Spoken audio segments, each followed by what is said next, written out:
Human brain is divided into three major parts.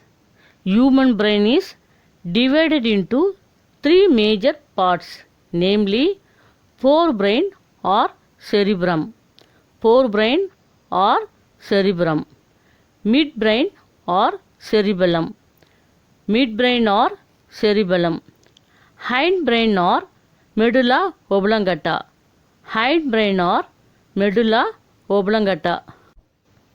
Let us learn about the forebrain or cerebrum. Cerebrum is the largest part of the brain. Cerebrum is the largest part of the brain. It is a center of human memory.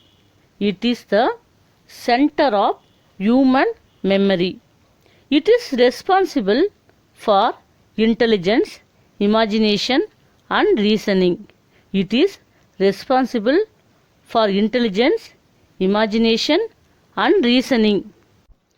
Let us go to midbrain or cerebellum. Cerebellum lies behind the cerebrum. Cerebellum lies behind the cerebrum. It coordinates the movements of the muscles of the body. It coordinates the movement of the muscles of the body. It helps to maintain the balance of the body. It helps to maintain the balance of the body. Now let us go to hindbrain or medulla oblongata. Medulla oblongata is called the brainstem. Medulla oblongata is called the brainstem.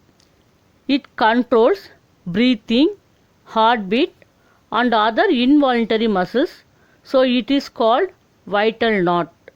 It controls breathing, heartbeat, and other involuntary muscles, so it is called vital knot. It continues as the spinal cord. It continues as the spinal cord. Let us learn about the spinal cord. The spinal cord is a continuation of the brain.